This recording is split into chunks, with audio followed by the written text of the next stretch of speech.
G351. Okay. While it's preparing,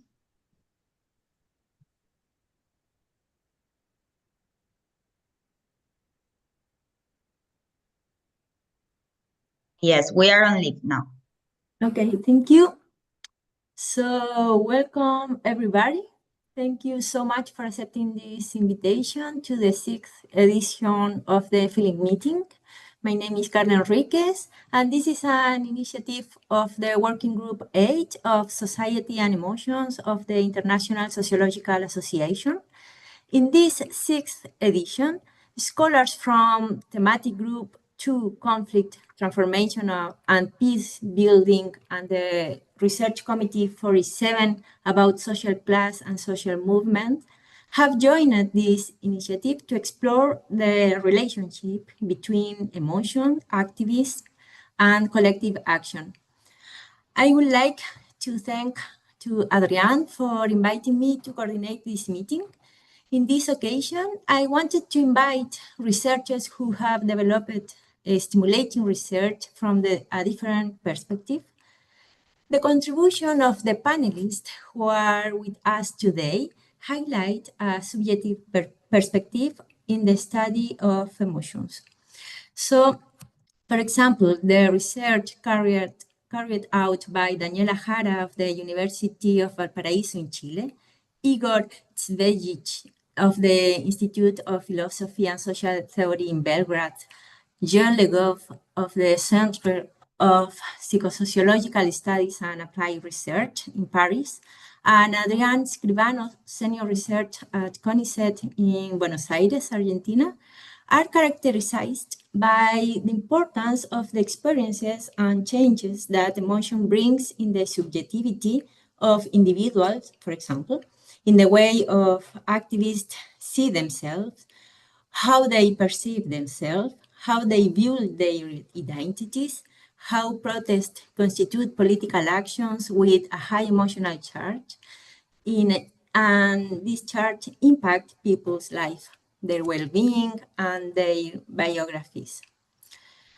I now, in this occasion, I would like to give the floor to Adrián, President of the Working Group of Society and Emotion of the International Sociological Association, to share with us some words of welcome. Adrián, if you want to say something. Okay, thank you. Thank you very much, Carla. First of all, thank you, Carla, for organizing this Feeling Meeting. For us, it's a pleasure and honor to share this moment with Igor, Jean, and Daniela. I see that it's a very interesting experience because there are persons outside the working group that shared with us their preoccupation and motivation about emotion and society, polity, and so on. The working group 8 is a working group that born in 2016 that tried to become the space to interchange the very plural and global point of view about how is the way, the place of emotion in the social structuration process. Yeah, because like Marcuse in Eros and Civilization say, in my point of view, we can say now the emotion become politics. No, this is the connection between sociology, emotion, power, affect, passions. In our group is interested to open the door for all the people that something to say about how is the place of emotion in the constitution of this transglobal planet. Okay, it's very simple to meet with us. You go to the ESA page. You can find our webpage and become our society. Thank you very much. I want to repeat. Thank you, Carla, for your work, and Thank you, Daniela, Jen, Igor, for this experience. So thank you, Adrian. So if you agree, each panelist will have 20 minutes to present your research. And at the end of all the presentation, we have some space to give some question on to discuss. And I will open the floor. So we want to start with Daniela, if you agree. So Daniela Jara is sociologist from the University of Chile, currently director of the School of Sociology at the University of Valparaíso in Chile. She holds her PhD in sociology from Goldsmiths College, University of London. She was the principal investigator in the Fondesit initiation project Human Rights Defenders, Global Narratives and Local Justice Practice in Contemporary Chile. Her research interests include social memory studies, cultural studies, transitional justice, sociological theory, and as a professor, she has taught courses such as sociology of culture, modern theory, social theory, and contemporary issues. And most recently is globalization, capitalism, and culture. Her latest publication is Melancholy and Memory, the generation of cultural trauma carries among Pinochet's children, published in the Latin American Research Review. So, Daniela, the floor is yours. Give me 1 minute to open my PowerPoint. Yep.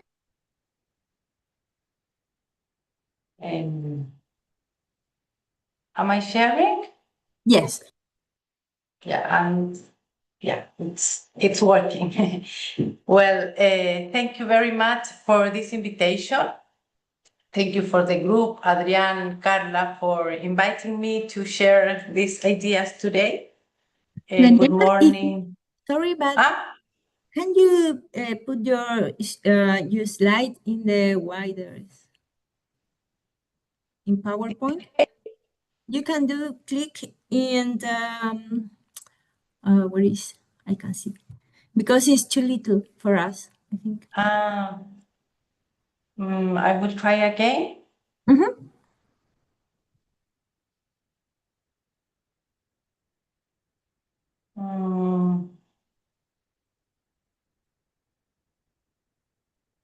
It's down. If you go down, next to It's all screens, all screen state in your right down. Yeah. In my right. Down. I can't see it. In my right down. Yes, it's yes. This is not the first one. No. If you take, if you can see, it's okay. Left. Yes, well. Ahí or no? Not now. Okay.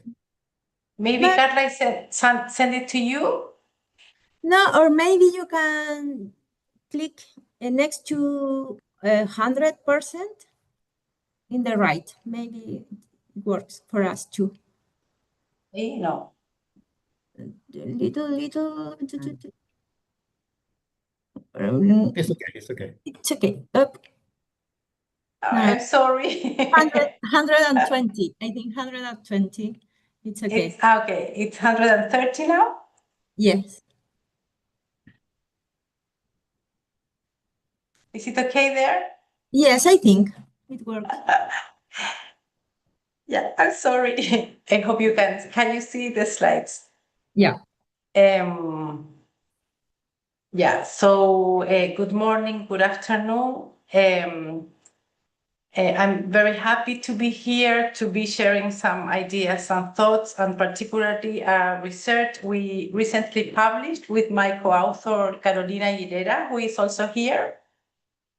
Our research was called Melancholy and Memory, the generation of cultural trauma carriers among Pinochet's children.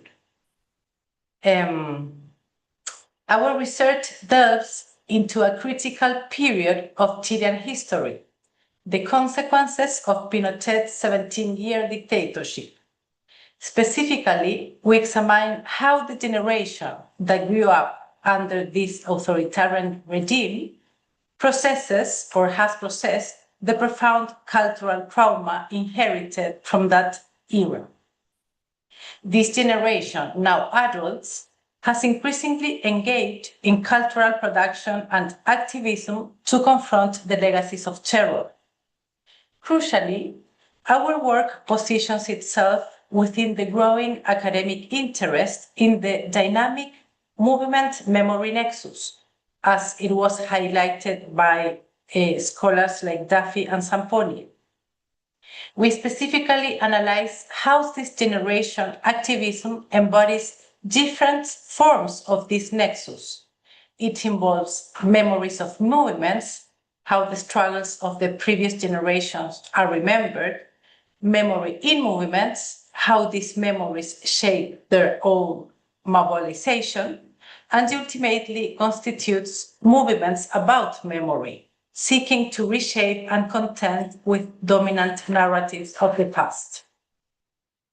The central question guiding our study is, how does this generation of cultural producers, born between 1970 and 1984, understand and relate to the past, and how this relationship shaped their collective identity and social critique in contemporary post-conflict Chile?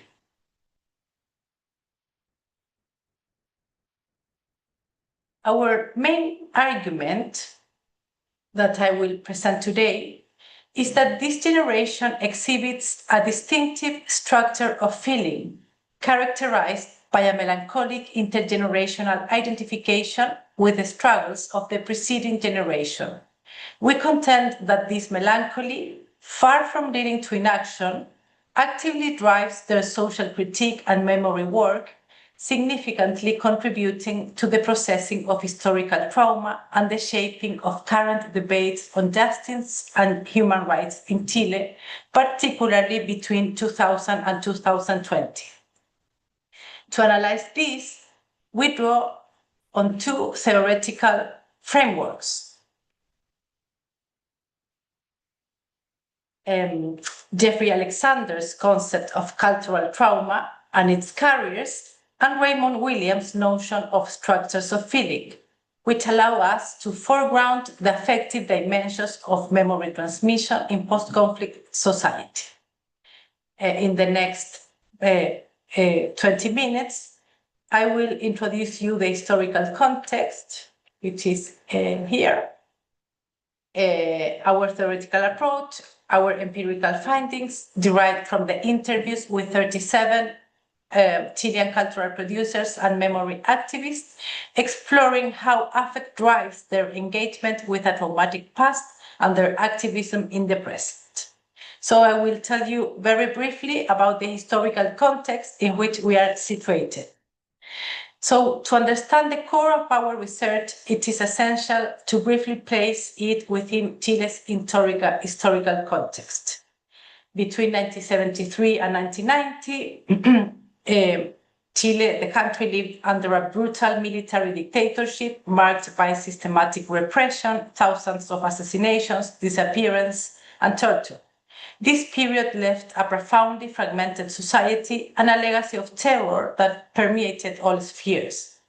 The transition to 1990 was characterized by a political pact between center-left and right-wing sectors seeking reconciliation and stability. However, this process, while crucial, also involved an emphasis on justice to the extent possible, and in many cases, a tacit forgetting or difficulty in comprehensively addressing the wounds of the past.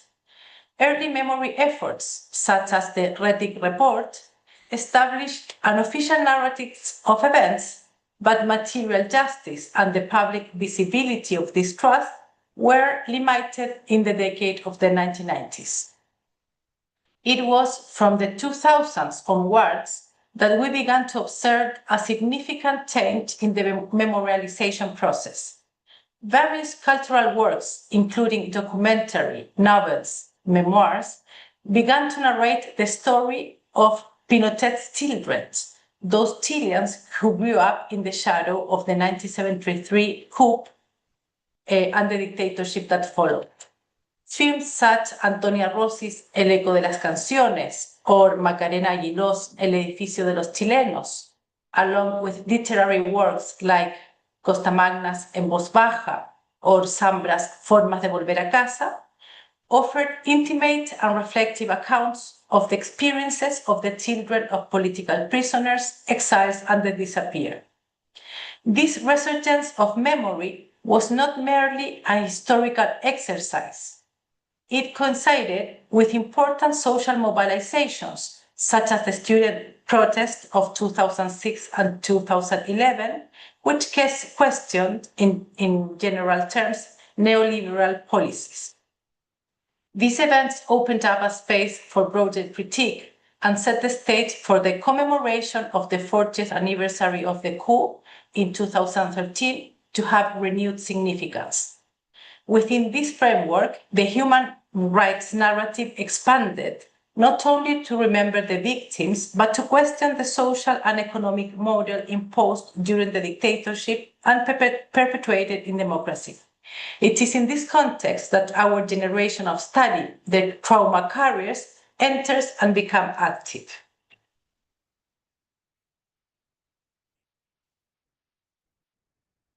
To analyze the complexity of the generational experience in post-conflict societies, we employ, as I have said, two fundamental theoretical concepts that complement each other. Firstly, we rely on the notion of cultural trauma developed by Jeffrey Alexander. Alexander conceives cultural trauma not as an intrinsically traumatic event, but as a social process in which group perceives itself to have been subject to a horrifying event that leaves indelible marks on its collective consciousness, affecting its fundamental identity. In this process, trauma carriers are crucial agents who, through their narratives and actions, articulate suffering, interpret it, and transmit it, seeking to resignify what happened for the community.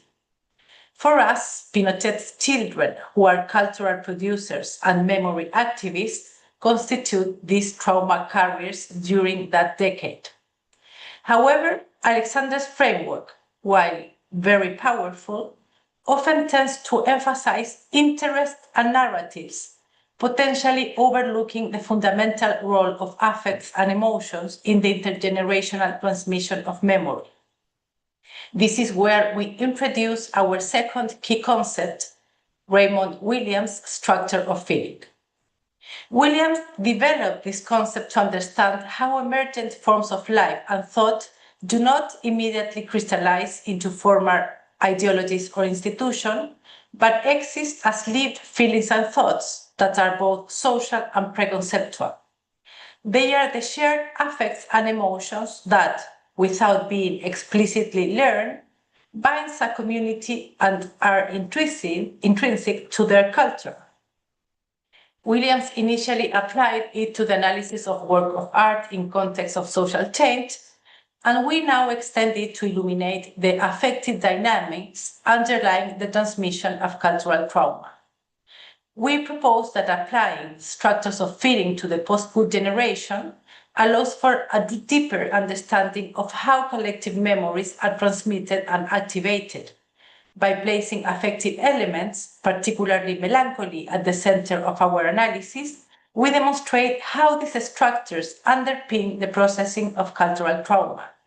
Melancholy, in this sense, is not an individual pathology, but a collective affect that informs the perception of the present and the relationship with the past. To conduct our research, we adopted a qualitative design in the interpretivist and phenomenological tradition of social research. Our goal was to delve into how cultural producers of the second generation of the dictatorship process memory, focusing on the people doing this work and the meaning they ascribe to their practices. We conducted in-depth interviews with 37 cultural producers and memory activists, and our sample included filmmakers, novelists, visual artists, and memory sites activists who were born between 1970 and 1984.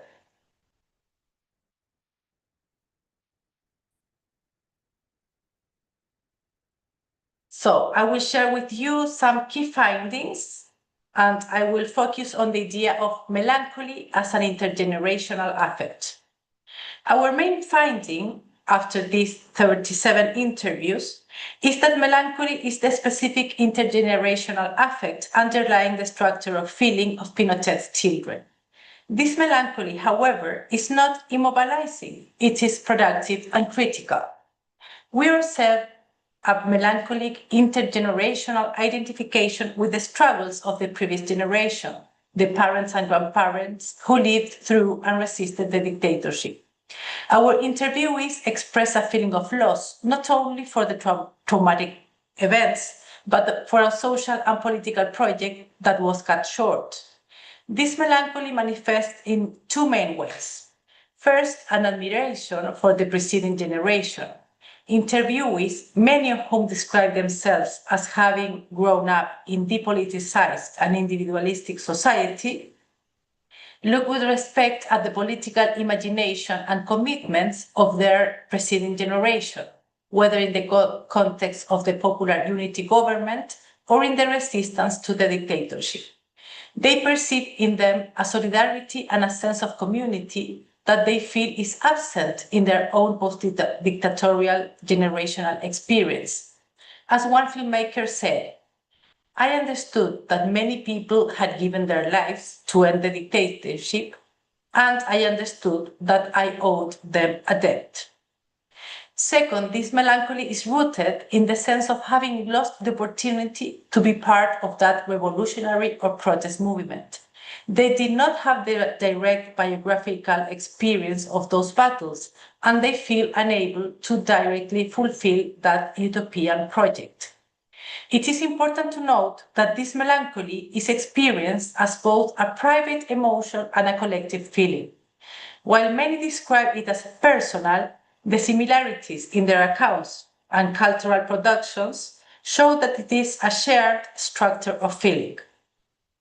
Melancholy then becomes a driving force for a questioning the present, a discomfort with the neoliberal model, and a search for new forms of social engagement that honor the past without mimicking it. Far from being a paralyzing emotion, the melancholy we have identified in this generation is profoundly productive and critical. It acts as a catalyst for social critique and the articulation for new forms of activism. Our interviewees, although feeling deep admiration for the previous generation and the struggle against the dictatorship, also exercise a critique of how the transition to democracy managed the past. They are skeptical of official reconciliation narratives and question the limits of transitional justice, especially regarding the impunity of perpetrators and the persistence of neoliberal models. This melancholy has driven in that decade an expansion of the human rights language. While the memory of the dictatorship's violations remains central to their accounts, this generation broadens the concept of human rights to encompass contemporary issues, socioeconomic inequalities, indigenous rights, migrants, women, and diversity communities. Thus, the fight for human rights became a moral framework for criticizing the neoliberal model and their structures of oppression. For example, a memory activist told us, memory is not solely associated with horror. The human rights perspective extends beyond the dictatorship's violations, encompassing how human rights continue to be violated today in more subtle and sophisticated ways. This ethical commitment translates into cultural practices and activism that seek to build a bridge between past and present, connected connecting historical struggles with current injustices and fostering a more holistic social critique of the neoliberal model. Melancholy, therefore, becomes a motor of solidarity and a call to action in that generation. The cultural and activist project of these cultural producers seek to reclaim lost spaces and values, not from a nostalgic perspective, but from a transformative impulse that fuels their commitments to social justice and human rights in contemporary Chile. Implications and future research. As I have showed, our research has several significant implications for the field of memory studies and social activism. First, it highlights the importance of affects in the processing of cultural trauma. Melancholy, as an intergenerational affect, demonstrates that emotions are not mere byproducts of memory, but active forces that shape collective identities, social critique, and political commitment. This invites us to go beyond cognitive narratives and explore the emotional dimension of memory transmission. Second, it shows how a post-conflict generation can construct new narratives and expand human rights frameworks through cultural production. Pinochet's children not only inherited trauma, but reinterpreted it and used it in the past decade to address present injustices, connecting the past with current struggles and fostering a more holistic social critique of the neoliberal model. Third, it sheds light on the dynamic nature of generations in memory. While there is an identification with the older generation, there is also a distance that allows trauma carriers to forge their own voice and forms of action. Regarding future research, we would like to focus on the following idea. This study compels us to reflect on the broader landscape of affects, trauma, and the current political conjuncture, particularly the rise of the new right and negationism, and new forms of negationism. While our research highlights how melancholy can be mobilized towards progressive social critique and expansion of human rights during the past decade, it is crucial to recognize that social trauma and collective affects are highly contested terrains. The management or mismanagement of the past and its wounds that does not always lead to democratic consensus.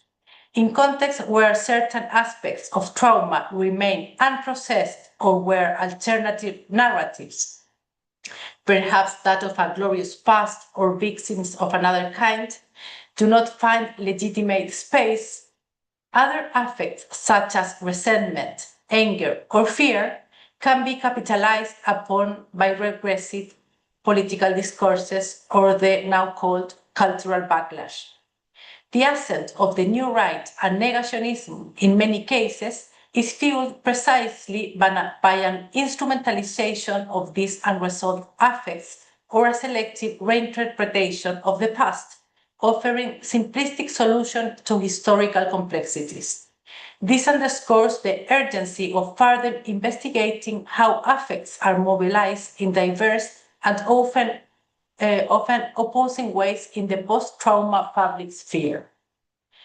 And to conclude, I want to reiterate the central point of our presentation. We have argued that the generation of cultural producers and memory activists in Chile has played a crucial role in reconfiguring and expanding the narrative of cultural trauma from the military dictatorship during the last decade.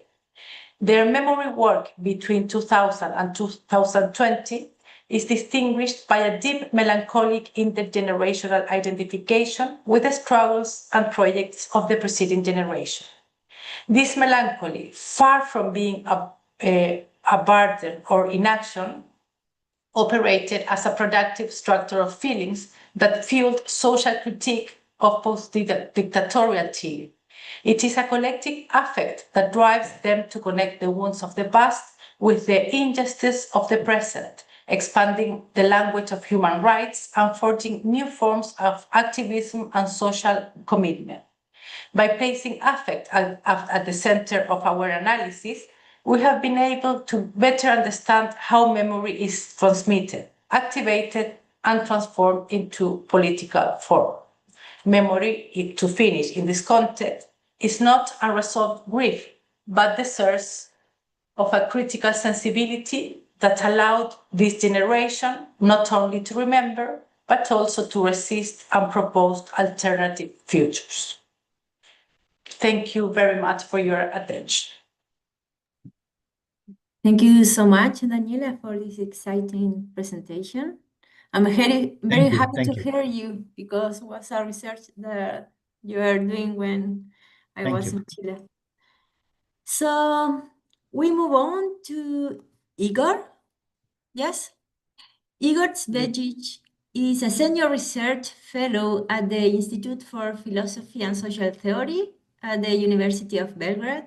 His primary areas of research include philosophy of emotions, theory of collective intentionality, social engagement studies, and Kant's philosophy. He has served as the editor-in-chief of the journal Critica, Journal of Philosophy and Theory of Society. Recently, he published a book, Emotional Engagement with the World, Embodiment, Logic, Authenticity, and Social Nature of Emotion, as well as many articles on the topic of philosophy of emotion, including trust and being moved as a form of engagement in situations of uncertainty, contingency and social change, collective engagement in conditions of radical uncertainty, and engagement with future generation and fulfilled empathy. So, Igor, the floor is yours. Thank you. I will also share my PowerPoint. Just a moment.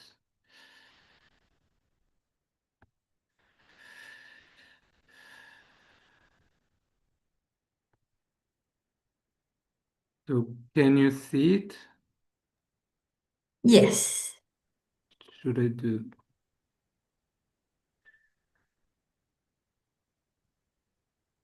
Is this better? Yes. Okay.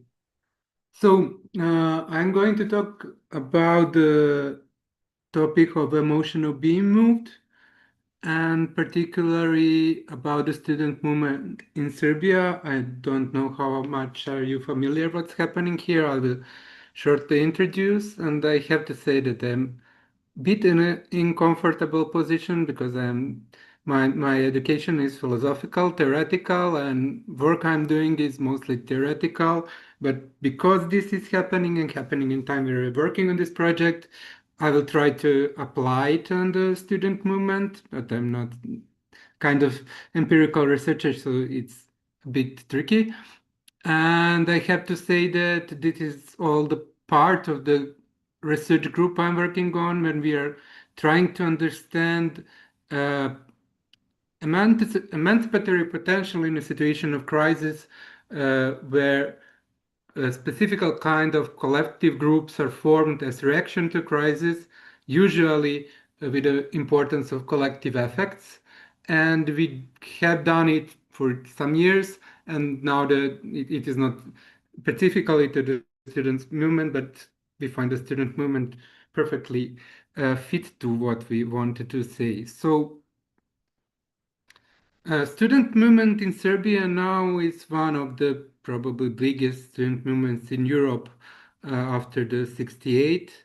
It is now 1 year after the start of it, during which the government actually fall, but it was not so important because the president actually have not constitutional but real power, and it is ongoing. Currently, there is a claim for election which is not being fulfilled. So it all started with the 1st November of 2024 with the collapse of the roof of railway station just 1 year after the renovating, or to be clear, the renovating was still in process, but railway station was open. And it killed 16 people.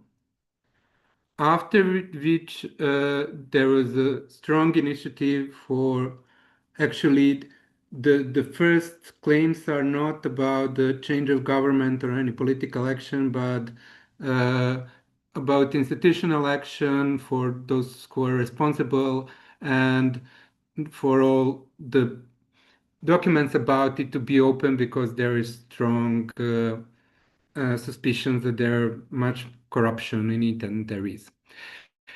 Um, Student blockade started at 25 November after the um, students started the blockade and the traffic blockade with 15 minutes of silence. Later, 60 person died. And they were a few times attacked by the vehicles during this traffic blockade. And after that, student decided for student of the art faculty, and then all other faculties started the blockade, which is actual until the June of this year. On 22nd December, there was the first mobilizing protest organized by student movement, which included all the people in Belgrade. And the period I will talk about mostly is period from January to March 2025, when there is a series of protests in all bigger cities in Serbia, organized by students, and I think it's very important. It's followed by student march throughout the country, which means that it usually walked for several hundred kilometers, going through every village, and also sometimes running, kind of marathons. Uh, and there was very much communication with the citizens and so on. On the 15th March, there was the biggest protest in Serbia, characterized by use of some kind of sonic weapon, which is confirmed by EU officials and UN, but even they are not still sure which kind of weapon was used. And after that, there was a finally claim not only for a reaction of institution, but also for elections. In the period from June to August, there is a relative radicalization of the protests when there was some kind of violence, but I would say they're not too dramatic. And it is currently ongoing. The current situation is the mother of one of the child who died last year when the roof collapsed. She's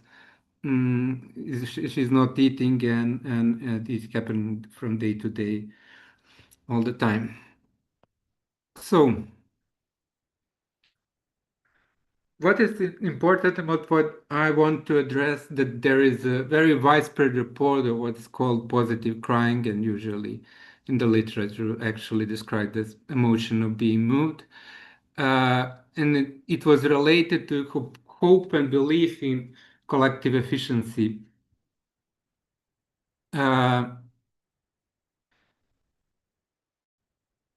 And this period coincides with the time when student protests begin to spare and include wider support from other citizens in most cities, including Belgrade, Novi Sad, Kragujevac, Niš, and later Novi Pazar, followed by student marches around this country, which evoke strong emotional reactions by the residents.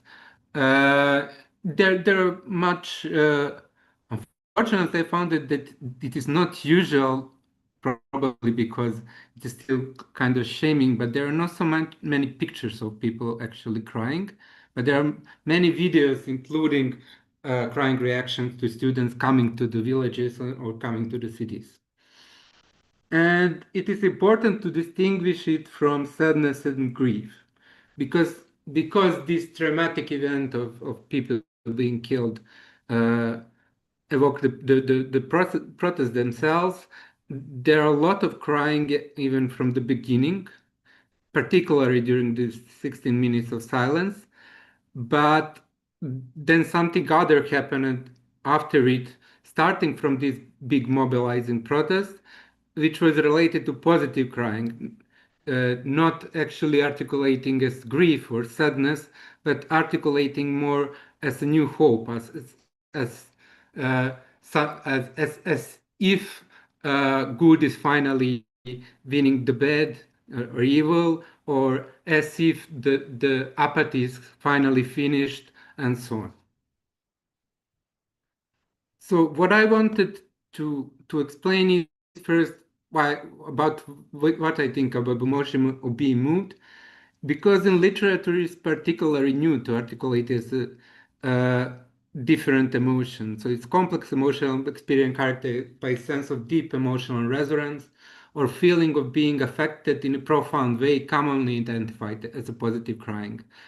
Usually, we recognize this type of emotion when crying to movies, commonly probably when love happening. So it's usually a reaction to love, and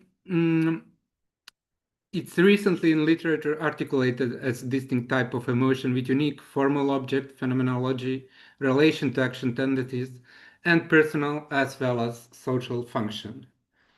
One of the reasons why it was not articulated as distinct emotion, as authors claim, is because the very name being moved associated to being moved by some emotion, being moved by some state. But what happens to be the case, and there are currently even a lot of empirical research designating this fact, is that it's very different state and very distinction of phenomenology and physiology of this process when have this deep kind of crying, which cannot be compared by being moved by some emotions. So what is here for me important is to explain the formal object. So the philosophers call formal objects is what define the type of emotion it is.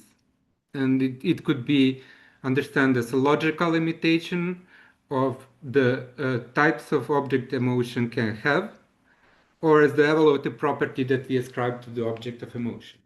So the easiest way to understand it is that the object of fear is something dangerous.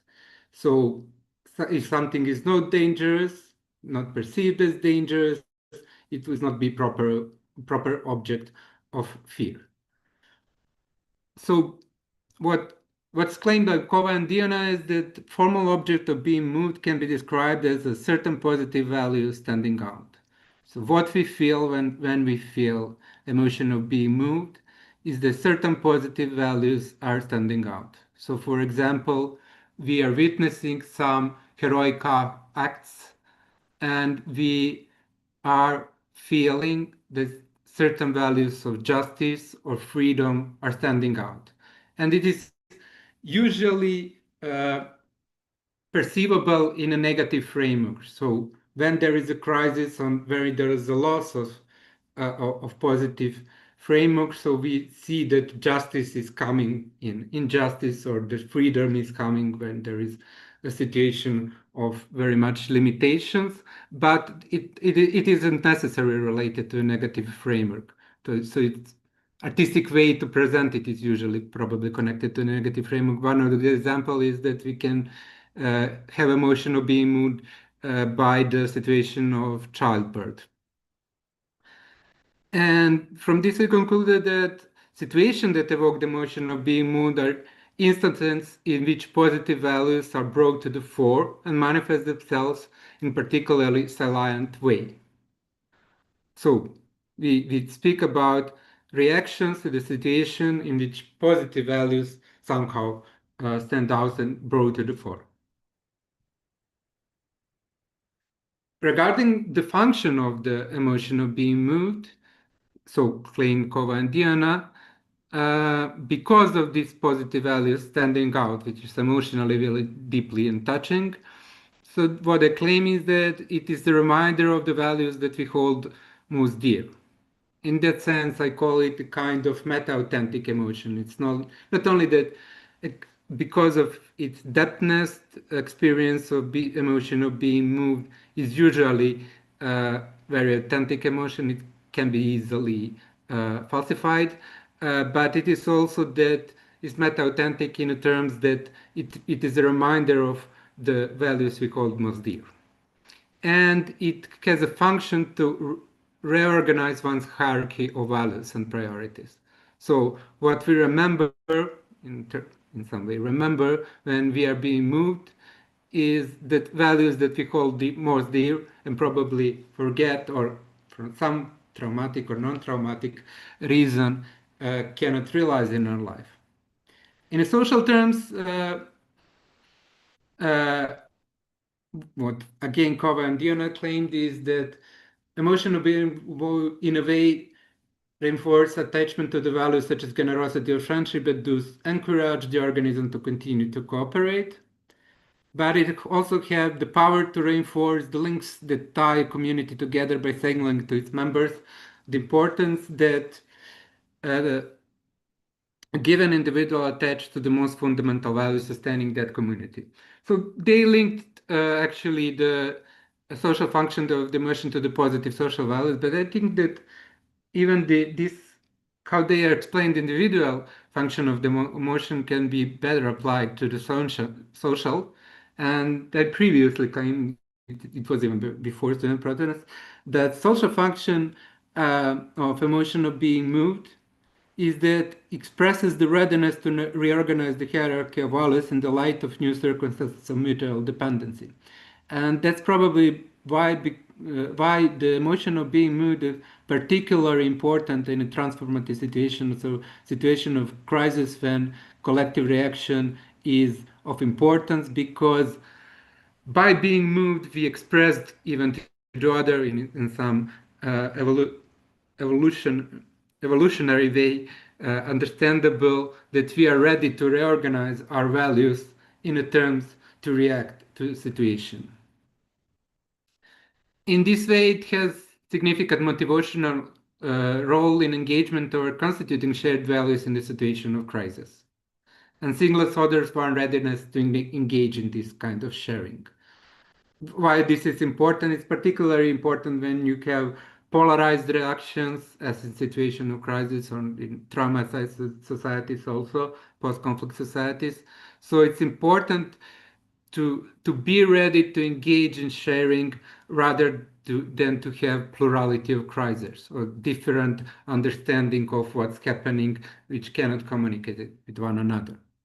One of the best things that a student movement actually does in Serbia is that it somehow connected all the opposition, all the opposed sides on a Serbian political scene. So those who seemed far right or far left or neutral or apathetical or unpolitical, somehow all united with the support of student movement.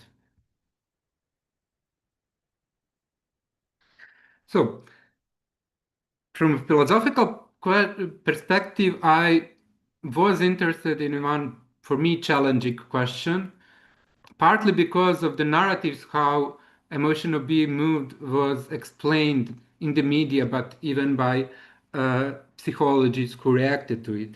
So there are various articulation, not so there are no precise empirical research, but some media comments about it were usually from saying that it is reaction to long traumatizing collective depression and political apathy.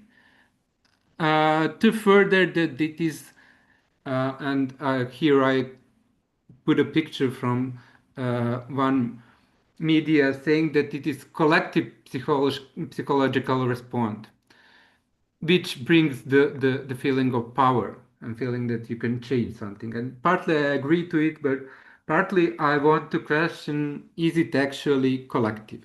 So what is challenging is that being moved is usually characterized as other directed emotion.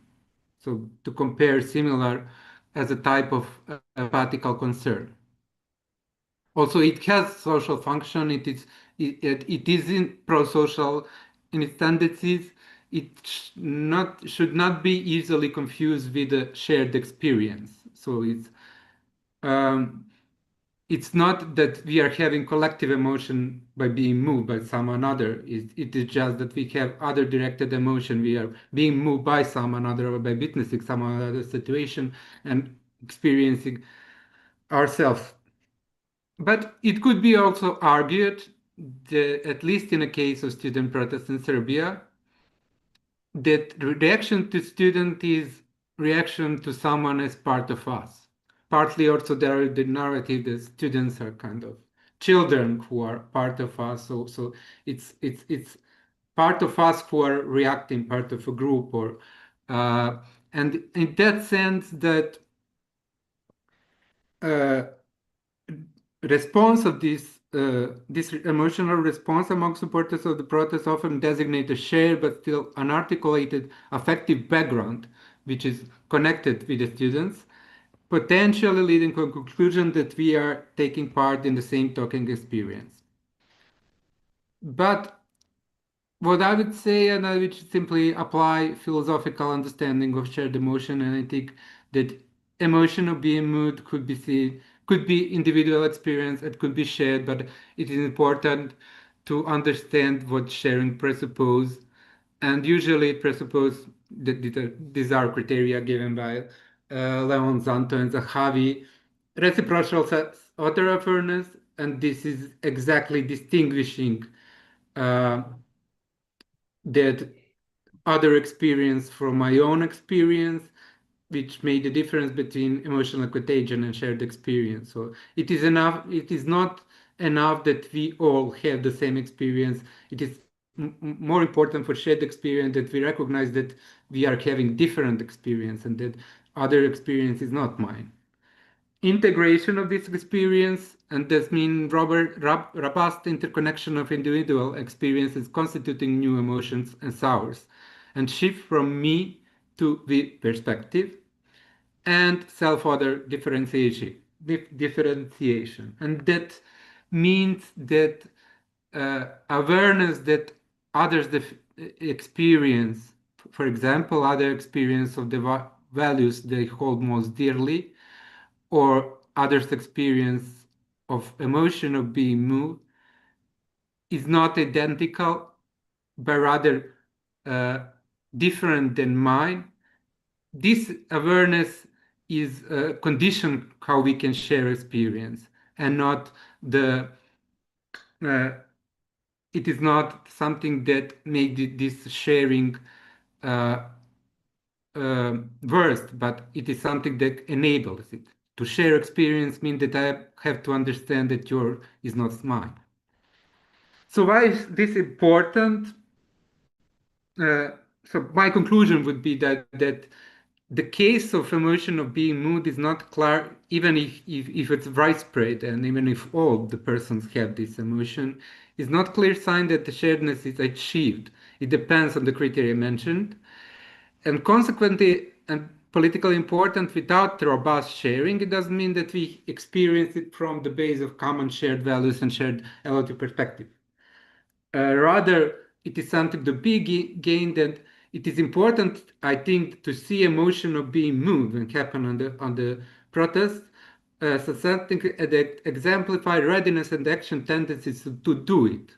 So what is something that I find challenging, that being too quick to make a narrative that we already have collective experience can have negative effects about the sharing of experience, about recognizing that we still have some different values and value about which we have to speak, and that now is the situation that we are ready to speak about them.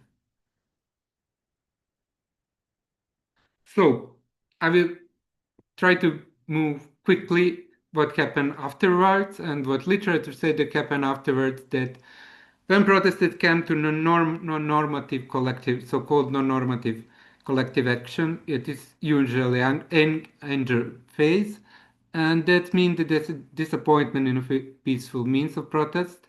There are no relation to emotion of being moved. Usually there are very low level of positive emotion, but dominant emotion is anger. And in this period, there is also low level of motivation to reorganize one's hierarchy of values. So what's my point? Peaceful moments of the protest, when there is usually emotion of being moved, which exemplify readiness to reorganize hierarchy of values, but also readiness to engage with others in communication what are our shared values, actually constituted the next step. So what is achieved in the previous now became situated in one framework, and in later parts of the protest, it's usually there is no more communication about negationing about shared values. And I will finish with connecting the question of the emotion of being moved with trauma. It's pretty much obvious and identified here with relation to student protests, with a standing out of hope against the oppressive state strongly tied with the trauma. It's particularly important because protests begin with traumatic event of death of 60 people, which is repeated on all the protests in some way.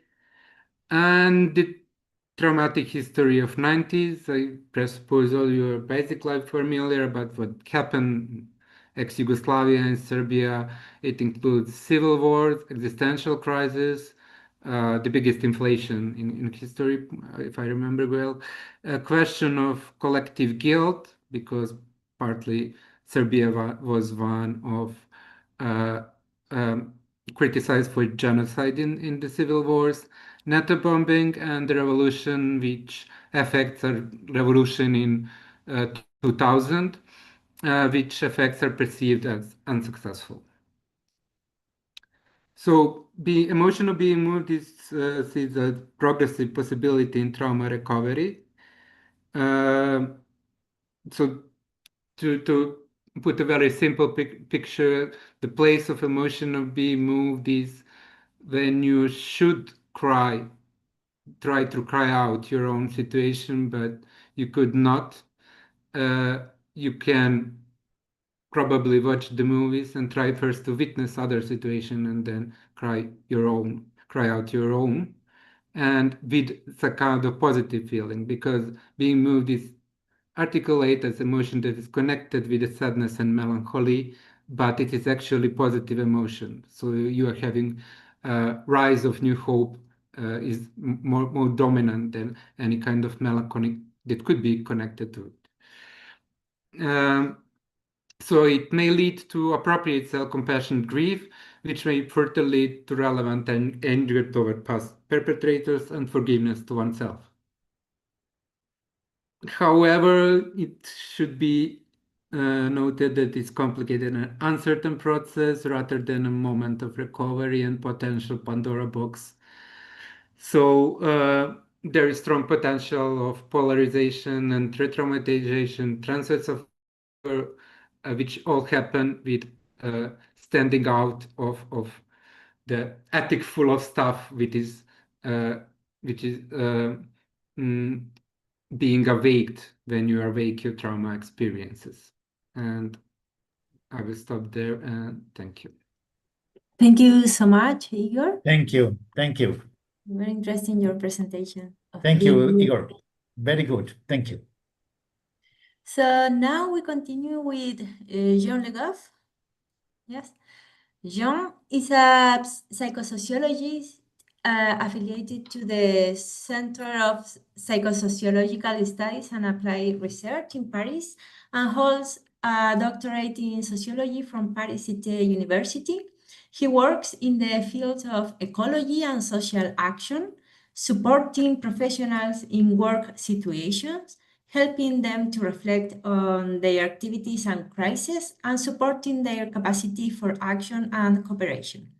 His research focuses on environmental activism, subjective experiences of environmental degradation, and the dynamics at work in the organization that integrate these issues into their activities. He is the author of the Pulitzer La Éco-Anxiété, and co-director of the special issue of the Nouvelle Revue de Psychosociologie, Penser intervenir face à désastre écologique. So, John, the floor is yours. Thank you very much. Is it working, the PowerPoint? Yes. Okay, perfect. So thank you very much first, Carla and Adrian, for the invitation, and Igor and Daniela for the presentations. And I'm struck by the resonances between our subjects. And thank you to all the people that we don't see attending on YouTube. So Carla and I met in Louvain-la-Neuve in Belgium when we were participating on a seminar on social movements and exploration of subjectivation within social movements. And at the time, I was doing a PhD research on a French climate movement that is called Alternativa. And my main question in this research was, what do we do within the climate movement with what we don't want to feel, such as anxiety, guilt, despair? So these feelings that we don't want to feel because they are painful, and that also are often kept outside of the climate movement because the idea is that they do not help with mobilizing, engaging people on the climate. So today I would like to, I hear some noises.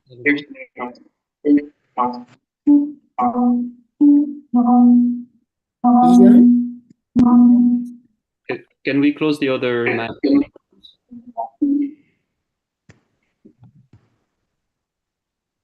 No, I think there is a problem with CIES.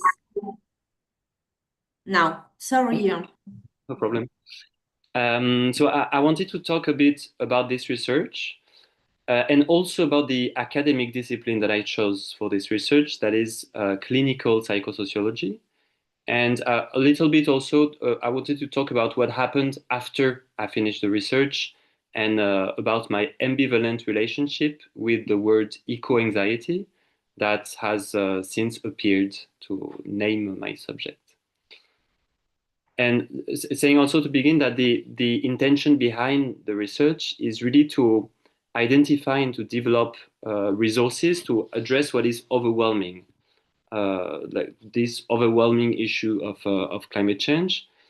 Lately, I've had many discussions about the isolation that ecological people who engage with ecology face, the isolation they face, also in the current political context.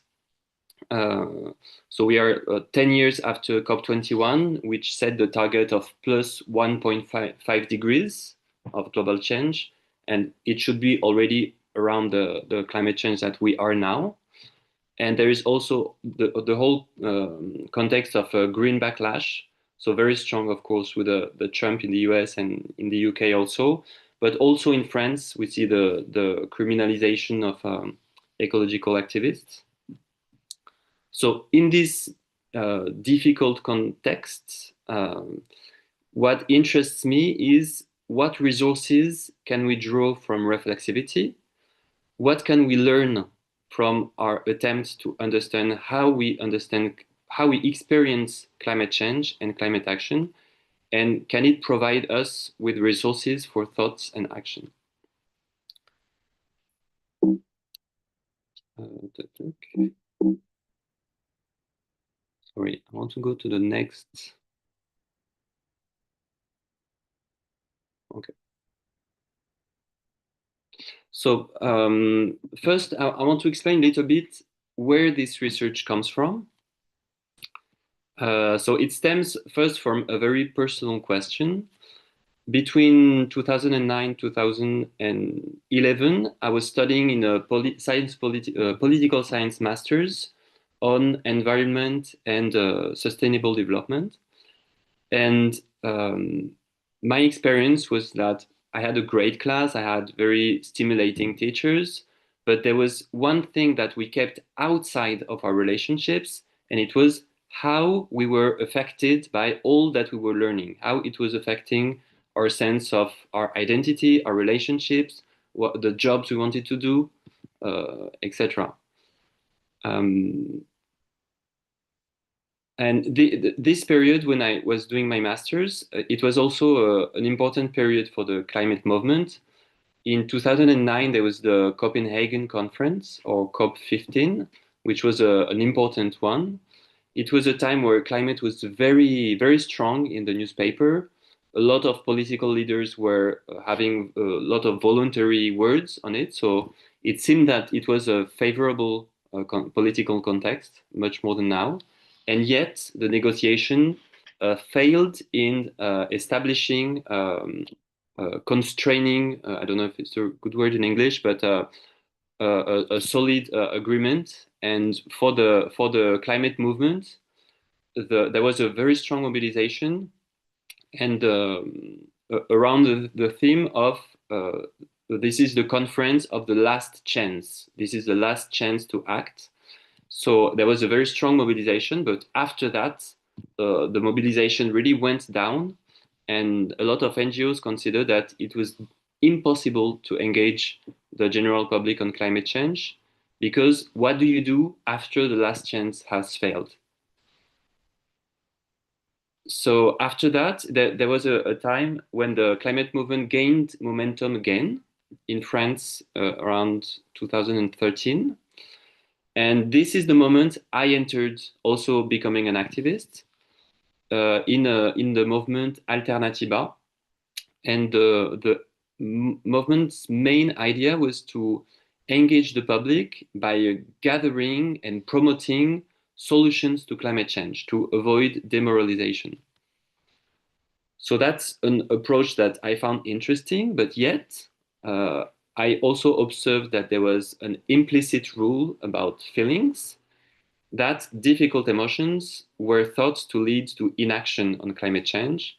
And as activists, we kind of forced ourselves, or we felt the obligation to also embody these positive emotions that we wanted to engage with. So at this point, you're maybe wondering, am I speaking as the activist or as the researcher? It's a good question, because it's a little bit of the two. I joined the climate movement at the same time I started my PhD, and I chose as my research the movement I was in and the subjective experience of the movement. And this is related also with my encounter with clinical sociology and clinical psychosociology at university.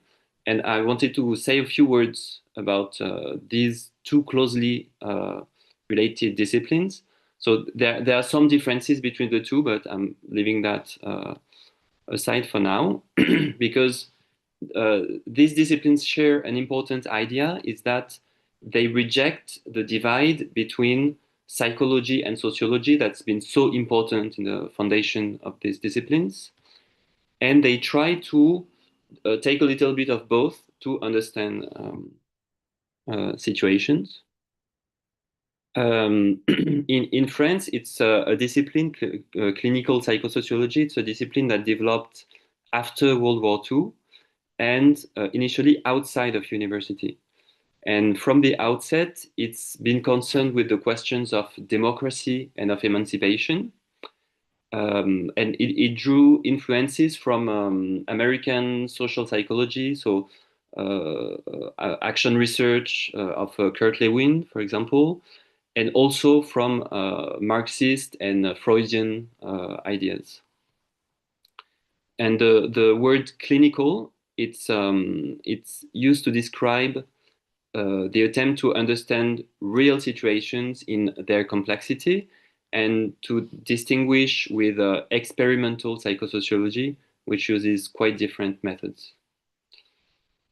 For me, this encountering with clinical psychosociology, it provided a framework for conducting this research on a subject that I was so closely involved with. I was not asked in the academia to be neutral or objective. Instead, I was encouraged to engage in reflexivity and to explore my own involvement.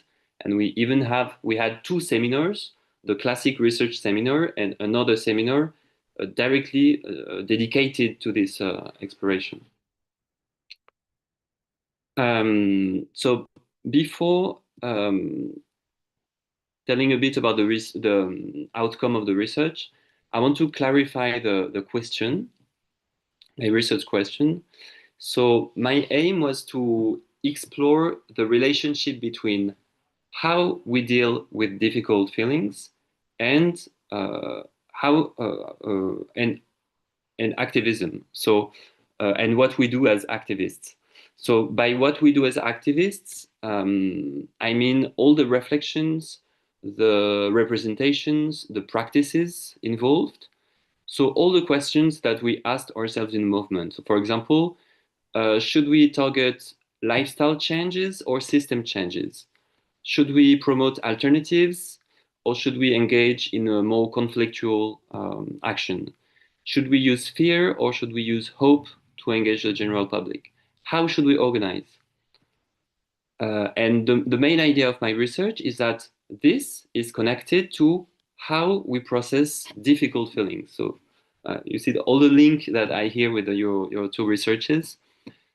So how we process difficult feelings, that I see at least 2 ways to explore this. The first has been explored by the sociology of emotions and the attempt to describe how we act on our feelings in order to conform to certain social norms. So this is what Arlie Hochschild called emotional labor, and it's mainly a conscious process. So in her research, Arlie Hochschild uses questions such as, can you describe a situation in which you felt something that you shouldn't feel? So the answer to this question is something that is, the subject is aware of the discrepancy between the feelings and the expected emotional response. And a second concept used describes a kind of action that is most of the time not voluntary and not conscious. And it's the concept of social defenses, which was developed mainly in the UK by researchers of the Tavistock Institute. So I'm going to expand a little bit on this because it was really a key concept for my research. So what are defenses against a difficult feeling? It's what we resort to when a feeling could appear that seems unbearable. So these defenses are part of the normal psychic development. It is something we all do. And it's important to say that because when analyzing that, the aim is not to criticize defenses. This is really important for me. I really try to put judgment aside and to adopt an empathetic and understanding point of view. So the defenses, they can take different forms. So for example, the denial of a danger, such as the gravity of climate change. Another form is projection, which means putting outside in the reality, in external reality, on or in another person, something that I don't want to see inside of myself. For example, an classic example is the projection of aggressivity. I don't want to see myself as an aggressive person, so I gives this aggressivity and I perceive that the other is aggressive against me. A third defense is could be called manic activity. So for example, you can often meet activists or researchers that know a lot of about climate change, so they are not at all engaged in a denial or minimization of the gravity of climate change. But if you ask them, they won't say that they feel anxious, or they won't have the feeling that they are affected emotionally in any way. So one way of doing this is to engage in a constant activity to avoid turning the look to the insides, to the feelings. So when analyzing or interpreting defenses, because it's always interpretations that I do in this research. It's very much entering into psychological processes. But yet, defenses are also very much a social thing. They are learned through socialization, and they also operate in daily life through culture, through organization, through relationships. So a good example of this is the book of Karin Orgad, trying to analyze how a community manages to keep climate change out of its reality. So now I wanted to talk a little bit. So it's not an overview of the results, it's just focusing on one or two things. So among the subjects that I was interested in, there was the subject of conflict. So when I was doing my research, this was a big question in Alternativa, because the movement's initial actions focused on large-scale events, promoting alternatives. But shortly after the movement was created, some activists also wanted to engage in conflictual action, so naming opponents, doing civil disobedience, etc. And other activists were very reluctant to do this. So one question for me was, why were they reluctant? What were they afraid of? What is their representation? So there is a sociological hypothesis to explain this. According to this hypothesis, the dominant actors in society have managed to impose through media their representation of ecology as something only consensual, that concerns the individual, that should take action to reduce their carbon footprint. So maybe when some Alternativa activists refuse to engage in more conflictual actions, maybe they have adopted this representation. And I think it's a good analysis, but I was not satisfied with it. And I chose to interview a few of these activists. So in my interview, to give you a quick outlook of my methods, I usually opened by saying, one of the things that interest me is, what do we do with anxiety? Just to authorize the person to talk about this subject that was a bit taboo in the movement at the time. And then I have three main questions. Tell me about your life and how you came to join this movement. Tell me about a specific time when you felt really fed up with your activism and wanted to stop. And tell me about a specific time when you felt you were at the right place in your activism. And with this, I can do 1 or 2 hours of interview. And what I heard in these interviews was that these activists that I thought were very depoliticized, individualizing responsibility, they did exactly the opposite. They have very polarized worldview. So, for example, an activist said, "I believe in good and evil, and I believe that the evil system has taken power, plain and simple. I believe that there is an evil force controlling everything and that everything is heading toward destruction.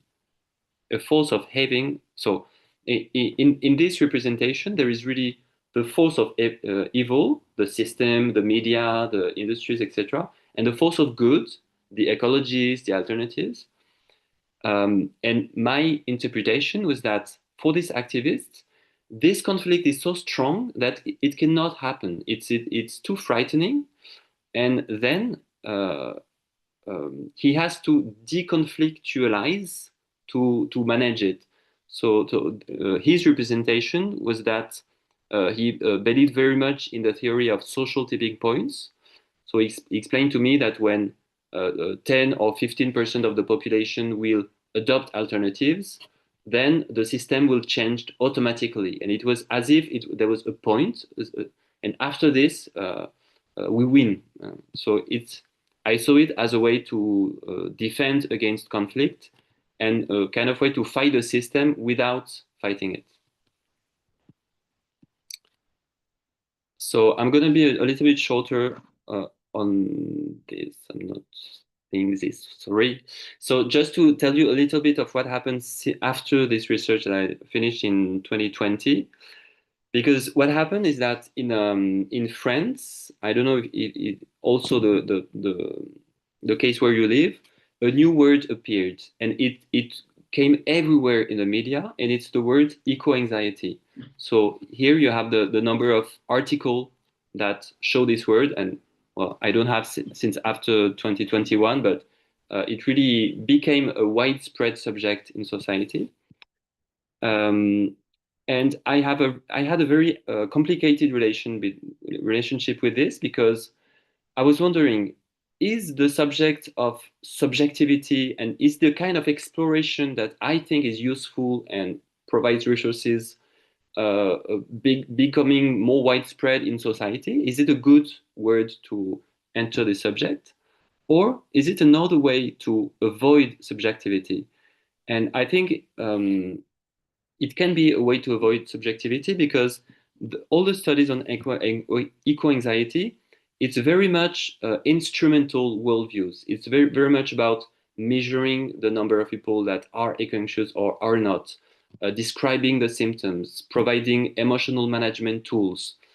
And this was not what I was interested in when entering the subject of ecologic subjectivity. So the question that I'm still with at the moment is how can we navigate with the word eco-anxiety that is carrying a very strongly this instrumental and this adaptative worldview,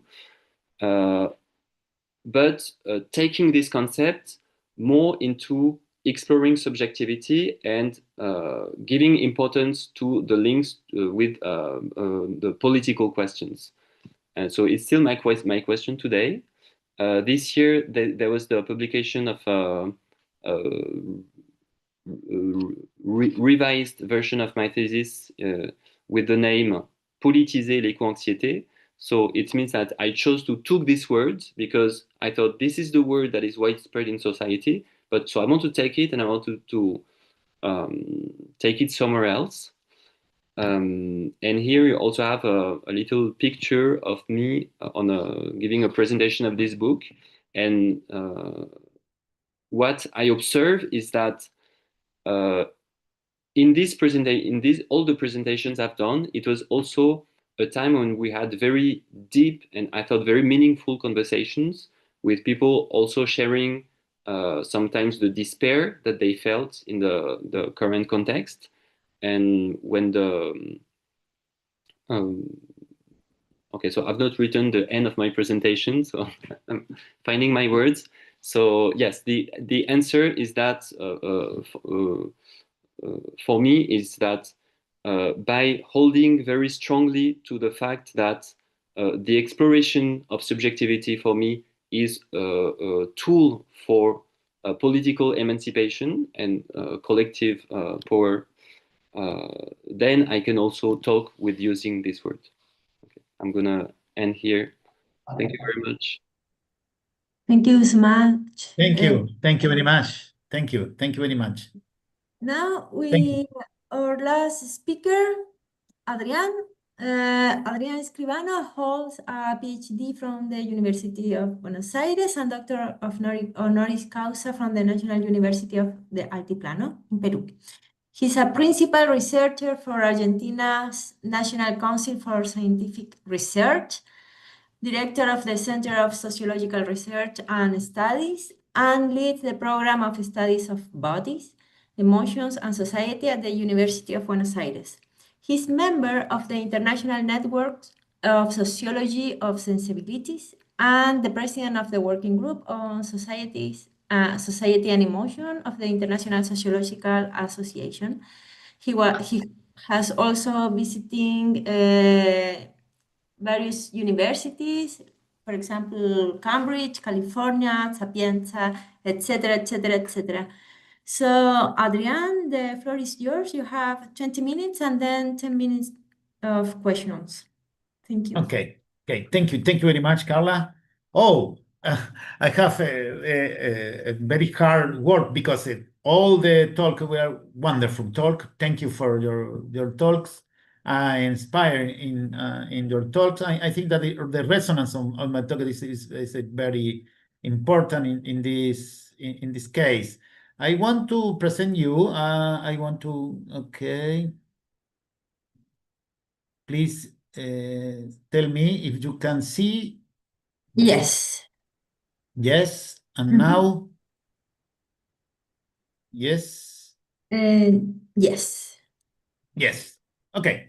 My objective today is only talk about hope, but for taking this word and this practice, this emotion, this interstitial practice in the sense that we can to understand in the middle of the theory of actions, collective action, in the middle of the emotion, socially emotion and body emotion.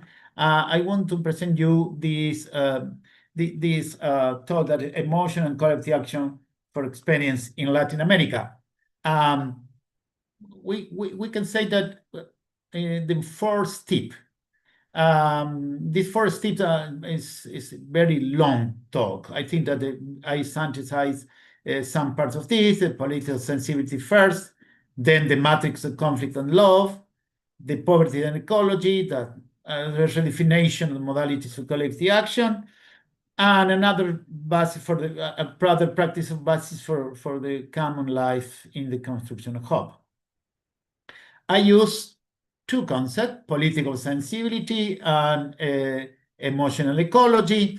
Briefly, the political sensibility have the organization of life, of the day-to-day life, that is about how we can manage and how the institution manage and how the society manage the emotion and the sensibility. But in this case, it's important to take into account the preference, the values, and the connection between action, practice, and goals. Yeah, and it's kind. The political part of the political sensibility is like kind of the socialization of parameters to do something that is followed by the social production of emotion. But the another thing I want to think that is not one emotion. It's not fear. Is fear, terror, no grief, and this is our offer to understand emotion.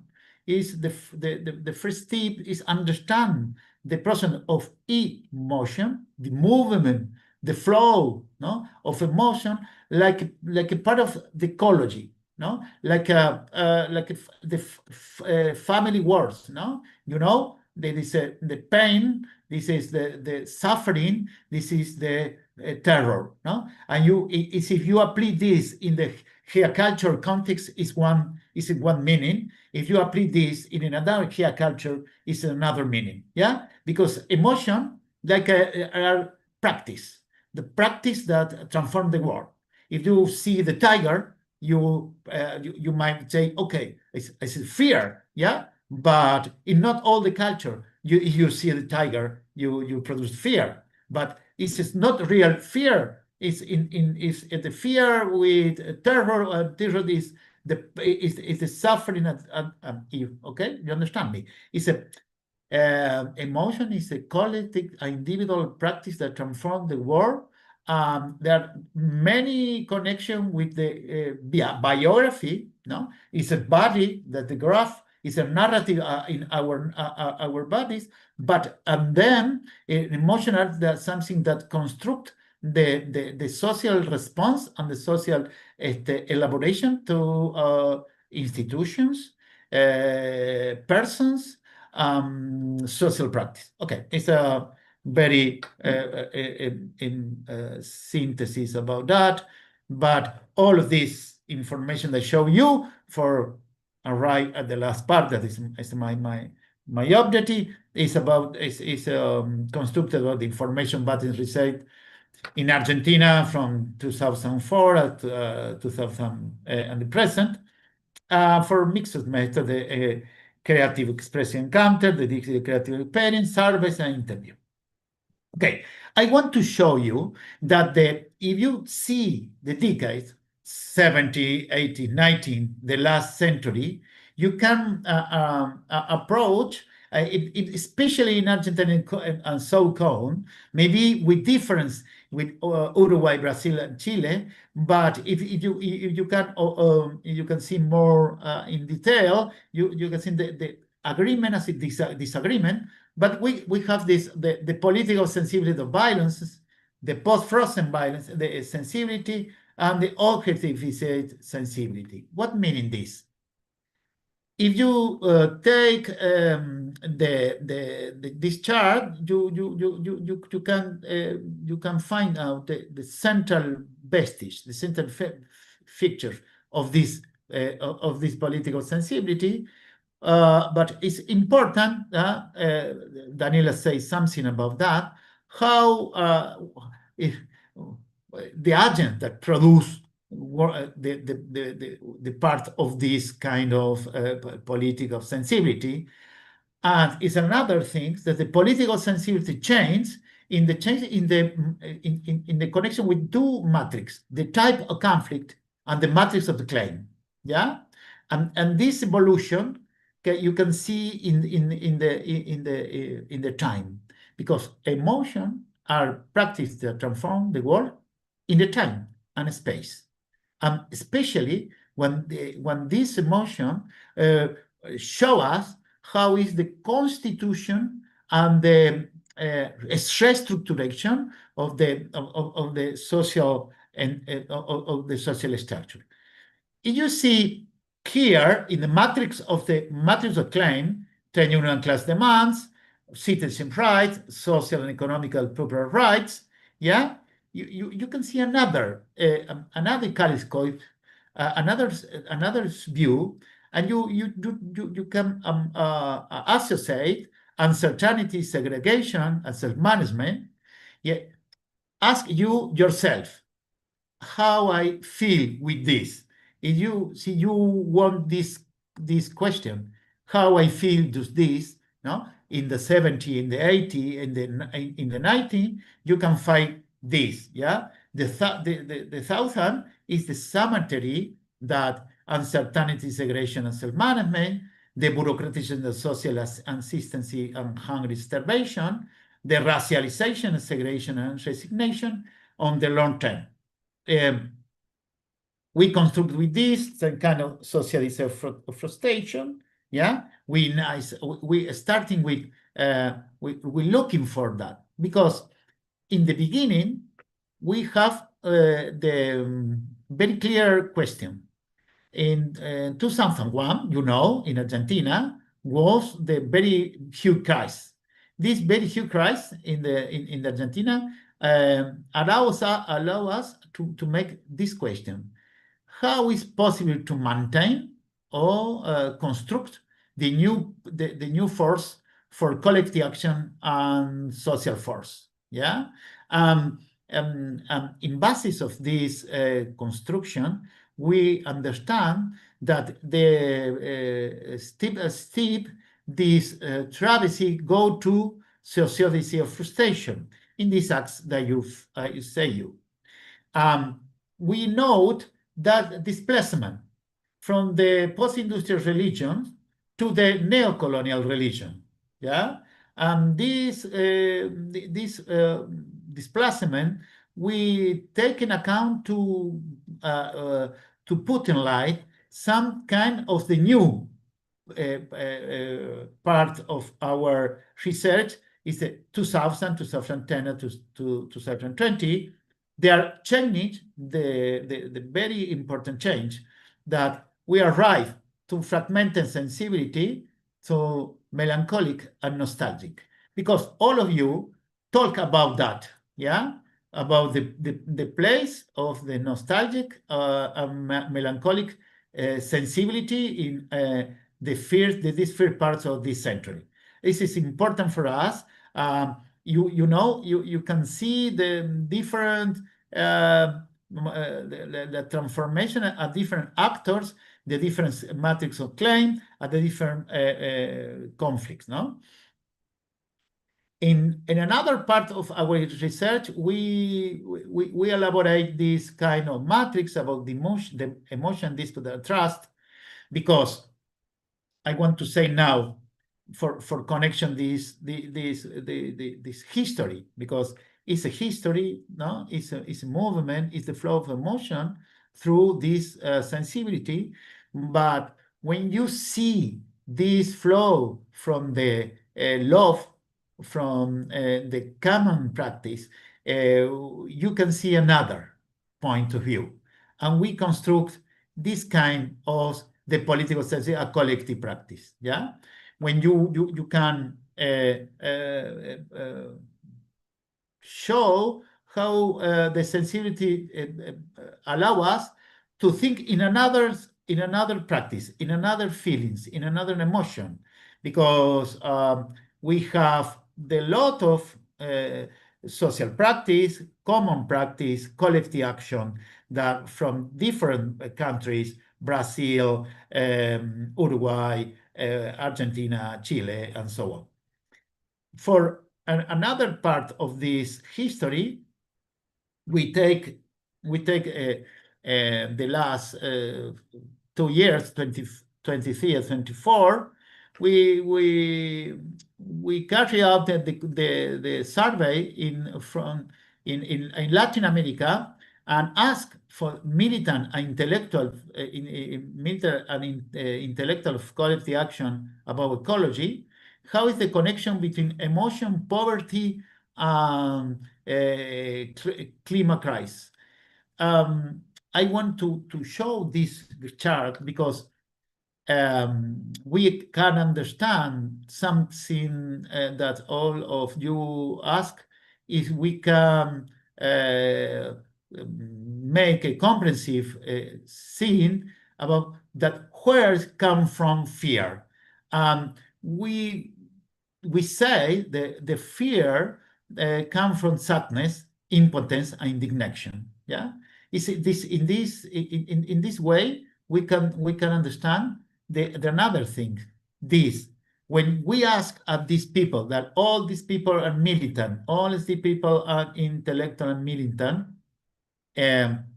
This is the photo, no? The snapshot of about how is the connection between poverty, ecology, a social movement in Latin America today is like this kind of 3 parts of emotion ecology. This emotion ecology is external, is ankylosed and precarious. Let me 5 minutes to say something about that. If you go to the first, yeah, when in the 70s, when appeared the human rights movement, the gut-roads labor movements and the political progressive charge, the hope and the possibility to change the world was something like a motor, let's push to the future.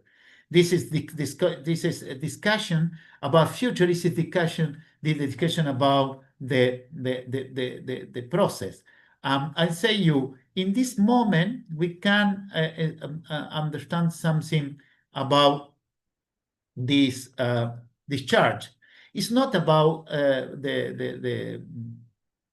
only the social movement. It's something that we can understand about hope, because hope maybe we can define like the love of the past, the trust of the present, and the reciprocity of the future. In this place, in this plate of emotion, you can see how we arrive at this dialectical process. Yeah, this display with melancholy and nostalgia, anxiety and anguish. Yeah, because it's a traumatic state come from the 4 40 years ago, no? For the 70s, the 80s, the 19th, and the 19th, no? And the 2000. We have here the center for thinking about hope. And we have the opportunity to ask this question: what meaning collective action in this horizon? What is the possibility to understand hope in the emotion that transform the world, that the collective practice that that allow us to do another way the old practice? In this context, we have the different practice that are sum of our old practice that we understand the collective action. We have the counter-expropriation practice, the collective intervention, the interstitial practice, the submissive practice, the reverse and resistance practice. But where come from hopeful practice? From this 4H collective action theory for hope, no? I thought I know that I explained so fast previously, but I want to say that for understand our situation in this point, the point of the center of the traumatic state, this traumatic state that we can do something, but we can't do something, and this and 4H collective action in this place have this systematic compatibility limit expression process, the emotional investment, the interstitial practice, and the formation experience. It's a really very long thing to talk about this, but I want to express something very short of this. What meaning systemic compatibility limits expression process is the new relationship between age, burden, and limits.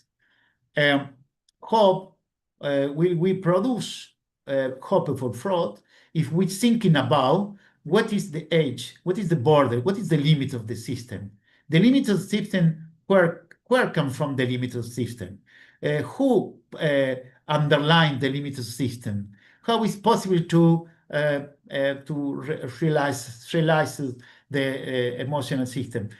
Why is the redefinition of the balance between conflict and orders? Yeah, because we accept that the capitalism we accept that the capitalism is the order.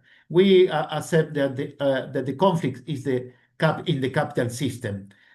For this, the systemic compatibility limit expression process is a manifestation to the processing product. If you ask me what meaning hope is, a process in production and process.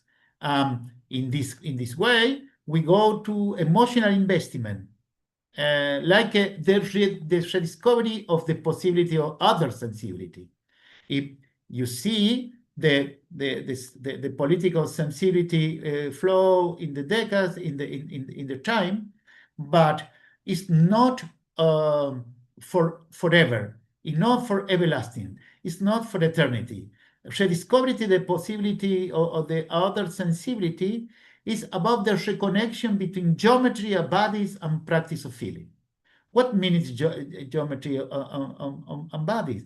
The connection, the distance and proximity between people in the collective action, the people in the common practice, and the grammatics of the practice of feeling is a practice that reduces us to see one of these, but allow us to see all this kind of practice. All this kind of practice involve the elaboration of the new emotional ecology. Yeah, this new emotional ecology allow us to see interstitial practice like interstitial critical modality of giving, and visibility to reject the collective practice, identification, the mediation.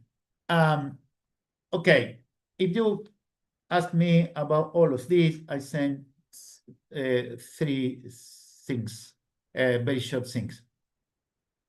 If you listen, you smell, you touch, you go ahead with the political sense in conflict, in the power of the conflict, you can find the possibility to understand how interstitial practice reconstruct the relation between age, border, and limbs, because collective action are in part the result of the political sense.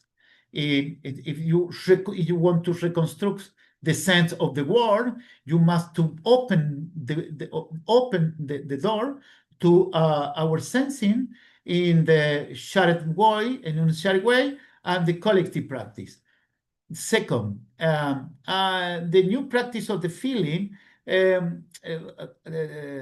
tell us about how meaning hope in the connection with revolution, utopia, and social change. No, because our offer in my last book about sociology of hope, I explained this. Our offer is that if we take the geometry of hope, we can find the way out, the exit to the dilemma of traumatic state.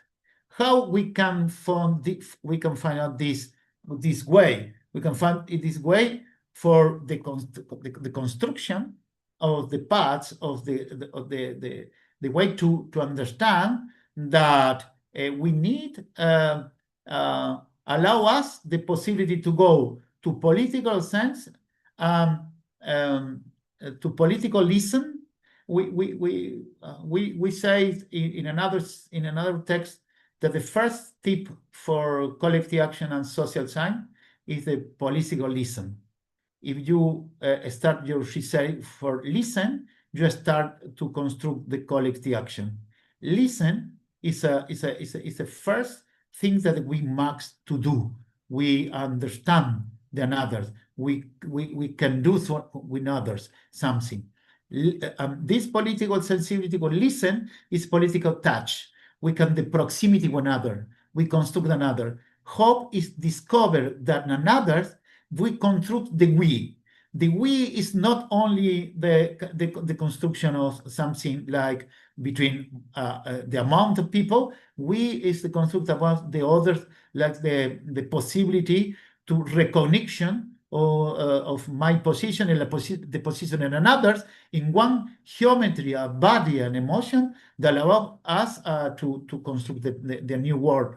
And this place, sociology of hope in this point, allow us to understand collective action in another thing, because hope is not tomorrow.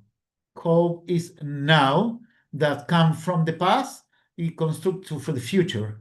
Hope is the connection between past, present, and future, but exactly for the point that we need to go to identification of this mediation.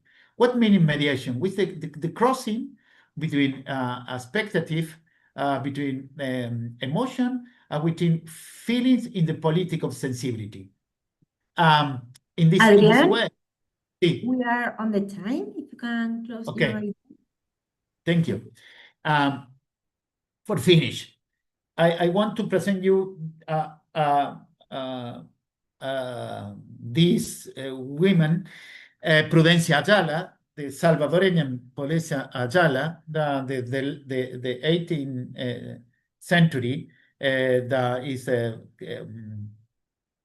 people that she was the very influential woman in Salvador. And she has the position very interesting because she worked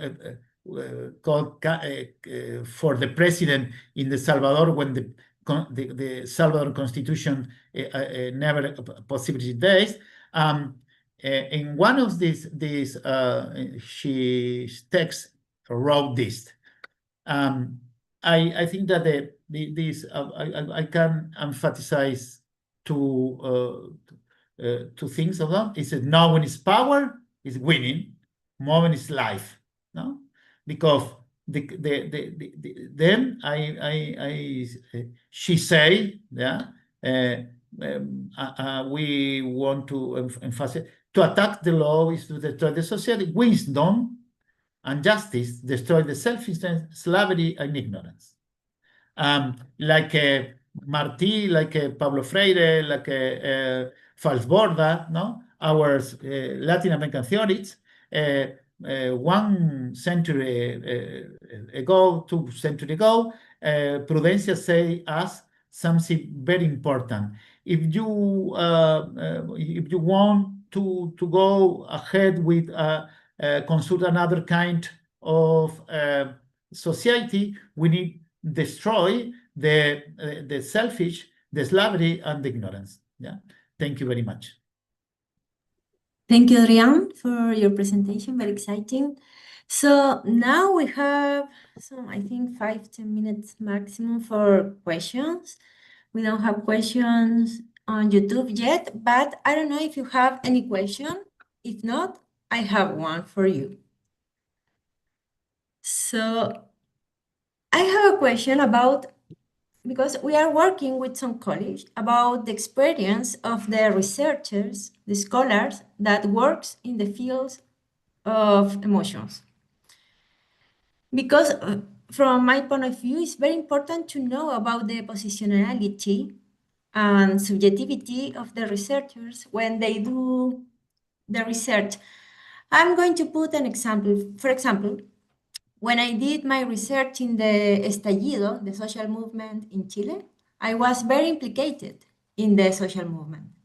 So a lot of stories and interviews that I did, they confront me about my own emotions and feelings about this situation. So I became in a kind of subject as well as research of my own researcher. So I would like to ask you, in your field of research, what happened with you as scholar, as researchers, when you work with feelings and emotions that are complicated, as John, for example, and Adrian talk about? No? What happened with you with as research? That is my question. It's some kind of ontological question, but I always confront in this point of view because for me it's very difficult. Emotion are, we can find some description about the specific emotion, you know, in psychology, in books about psychology and sociologists. But the emotions in the global south are very different of the emotions in the global north. So this is my question to open the description about emotions. Daniela, I don't know if you understood the question.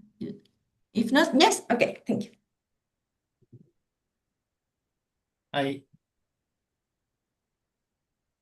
Yes, No. Adrian? No. This is for all us. Yeah.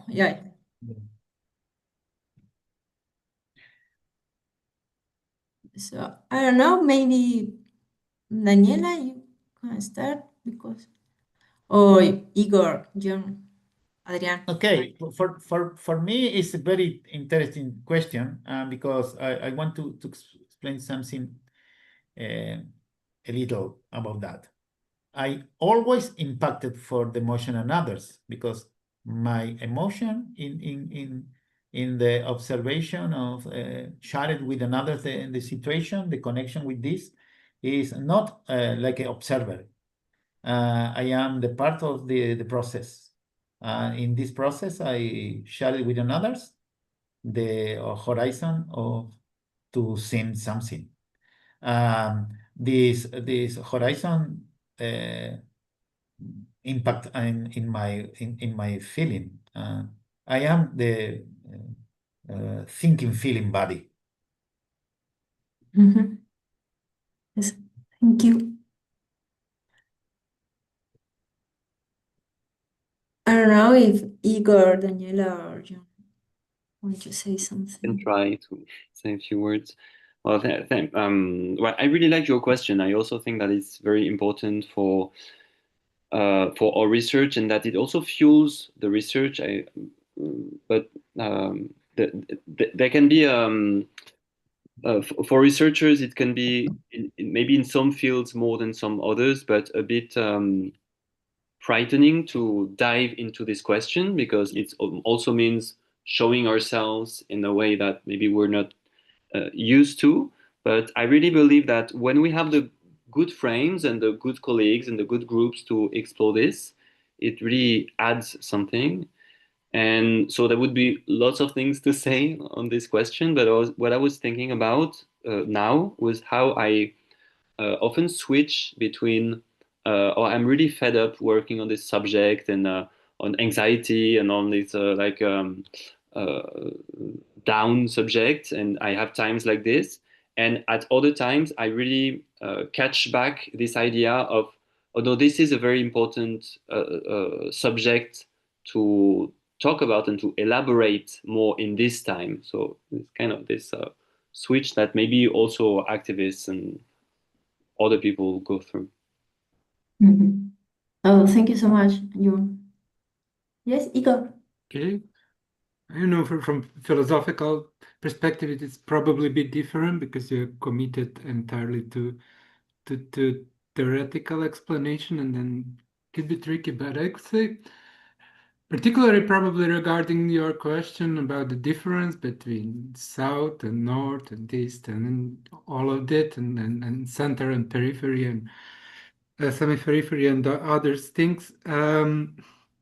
So how I look at it's important, yeah, to be committed, not to believe that when you have something, you have necessary good results and good understanding, but probably it can be important to have right initiative to understand the challenge, particularly if you are exposed to emotion that you find challenging to explain or to experiences that are challenging to explain even with theoretical apparatus.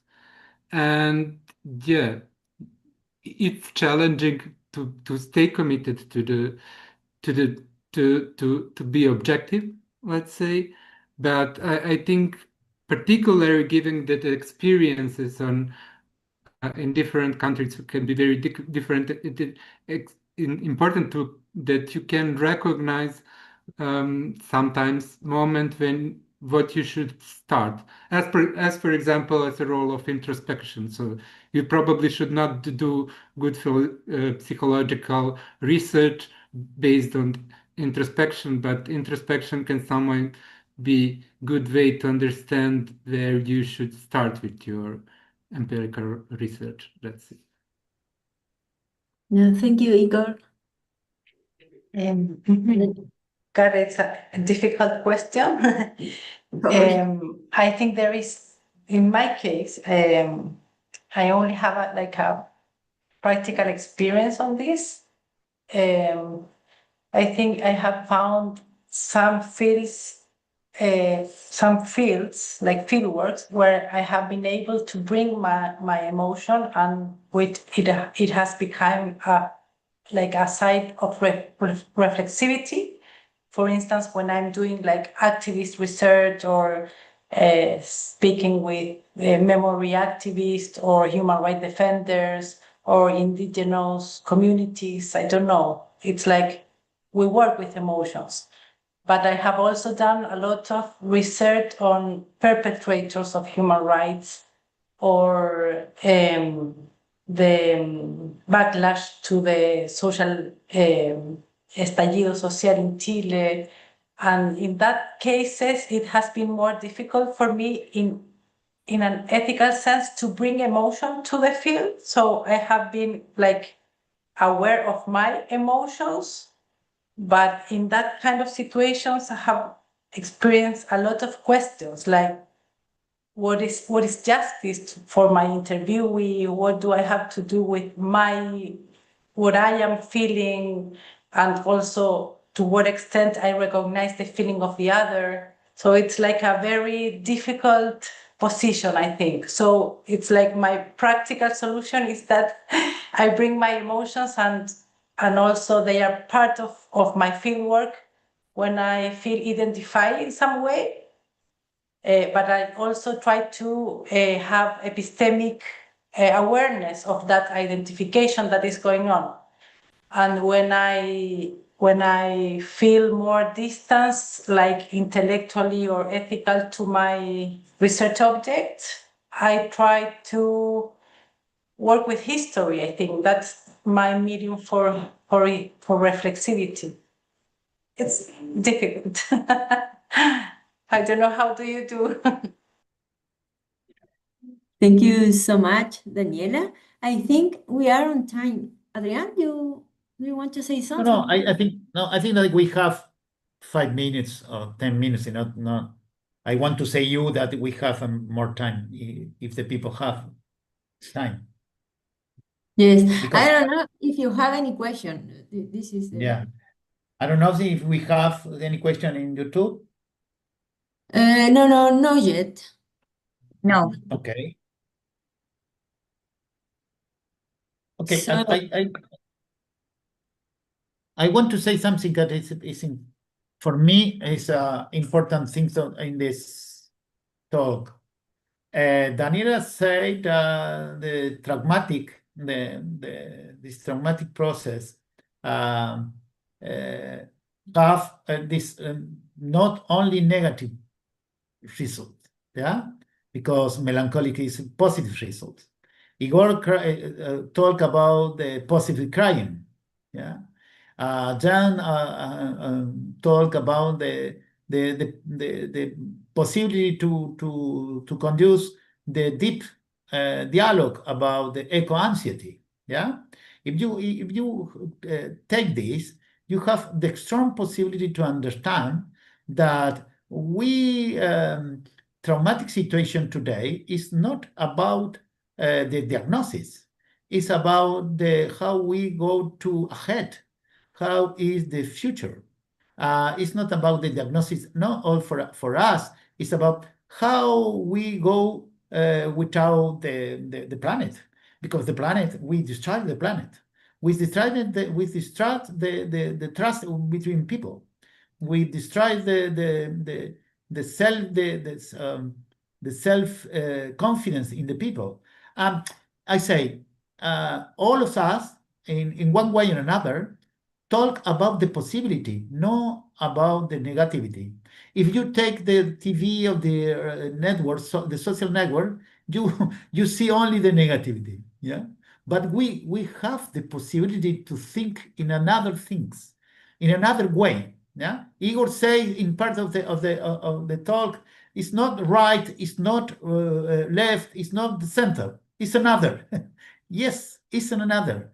No, it's not. I'm not saying only not right or only not right. It's not my position. My position is okay. We have now the possibility to think in another way. Not only for is all generations have this possibility. It's not only us.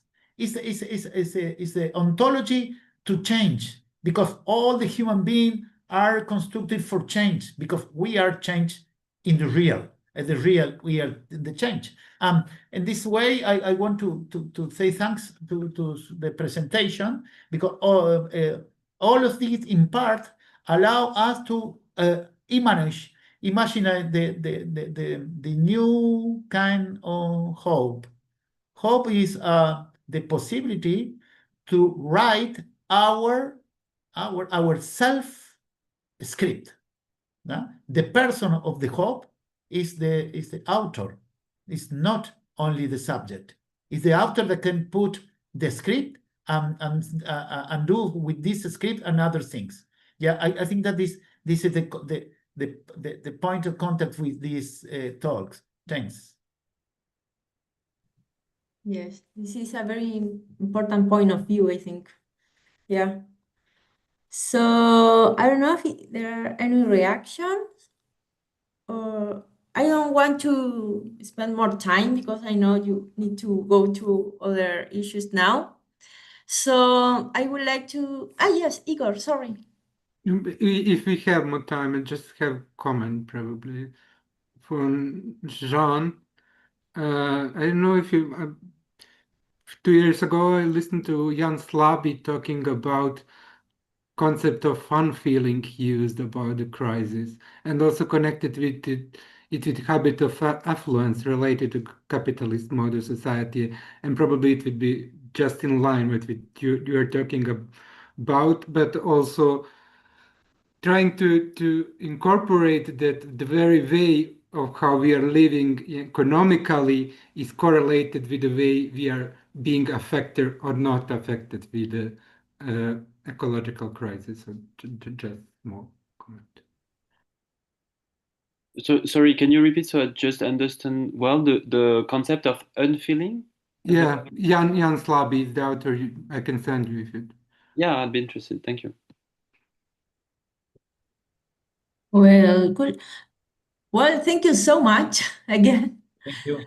for Thank you. your exciting presentation. Was very interesting. I'm very happy to see you together, because when I heard you some years ago or some weeks ago, I found it very interesting, the research that you do in every country. So I'm very happy to meet together here. So, well, I hope to see you in 2027 in Korea, in South Korea. And if not, well, we can meet another occasion to meet. Yeah, maybe the next year we can organize something in Italy, and we talk all of you if you can arrive at our our meeting. Yes. Thank you. Thank you Igor. very Thank you, much. Daniela. Thank you. Thank you so much. Thank you. Bye Bye. bye.